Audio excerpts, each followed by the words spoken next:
శంషాబాద్ ఎయిర్పోర్ట్లో నకిలీ సిఐఎస్ఎఫ్ అధికారి హల్చల్ చేశాడు. సిఐఎస్ఎఫ్ దుస్తులు వేసుకొని ఎయిర్పోర్ట్లో తిరుగుతున్నాడు. తాను సిఐఎస్ఎఫ్లో పనిచేస్తున్నానని బాలకృష్ణ బురుడి కొట్టేస్తున్నాడు.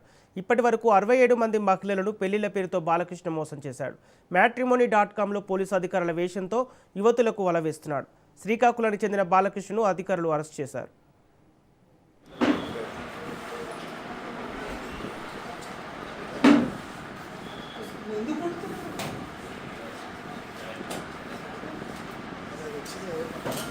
నిన్న ఎయిర్పోర్ట్లో ఒక వ్యక్తి సిఎస్ఎఫ్ డ్రెస్సింగ్లో ఉండి ఫోటోలు దిగడము, అక్కడ సస్పీషియస్ మూమెంట్లో తిరుగుతున్నాడంటే సిఎస్ఎఫ్ వాళ్ళకి అనుమానం వచ్చి ఎంక్వైరీ చేస్తే వాడికి కావాల్సిన డీటెయిల్గా ఎలాంటివి లేవు వాడి దగ్గర. ఎంక్వైరీ చేస్తే తెలిసింది ఏంటంటే వాడి పేరు బాలకృష్ణ సమన్ అని, ఇంజనీరింగ్ కంప్లీట్ చేసిండు.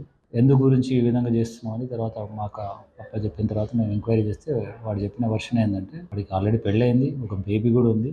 అయినా కూడా వాడికి ఒక లవర్ ఉండేదంట. ఆ లవరు డివోర్స్ అవ్వడం వల్ల ఆమెకు మళ్ళీ సంబంధాలు చూస్తున్నారంటే, అది వాడి సంబంధాలు చూస్తున్నారు, చేసుకోవాలనుకుంటే నీకు ఏదైనా మంచి ఉద్యోగం ఉంటే చేస్తారు, మా వాళ్ళు కూడా ఒప్పుకుంటారు అంటే, నేను ఆల్రెడీ సెంట్రల్ గవర్నమెంట్లో చేస్తున్నాను అంటే, ఏం చేస్తున్నాను సిఎస్ఎఫ్లో చేస్తున్నాను అంటే, మరి దానికి ఏమైనా ఎవిడెన్స్ ఏమిందని, నేను ఆల్రెడీ ట్రైనింగ్లో ఉన్నాను, కావాలంటే అక్కడ నుంచి మీకు మీ ఫాదర్కి ఫోటోలు కూడా పెడతాను నేను అని ఆ యూనిఫామ్ ఒకటి కొనుక్కొని తర్వాత ఇక్కడ ఎయిర్పోర్ట్కి వచ్చేసి ఫొటోస్ దిగి వాళ్ళకి వాట్సాప్ చేసిండు. ఇదే విధంగా అతను చాలా మటుకు ఫేస్బుక్లో, ఇన్స్టాగ్రామ్లో ఈ మ్యాట్రిమోనీ వాళ్ళతో తన డీటెయిల్స్ పెడుతూ తన ఎంప్లాయీ ఇట్లా సెంట్రల్ గవర్నమెంట్ ఎంప్లాయీ అని చెప్పేసి వాళ్ళందరితో కూడా మాట్లాడుతున్నాడు. ఈ విధంగా ఫ్రాడ్ చేసి అమ్మాయిలను పెళ్లి చేసుకునే ఉద్దేశంతో ఈ డ్రెస్ అక్కడ యూజ్ చేసిండని చెప్పిండు. దాని బేస్ మీద మేము అతని చట్టపరంగా అన్ని సెక్షన్స్ అప్లై చేస్తూ రిమాండ్ చేస్తున్నాం.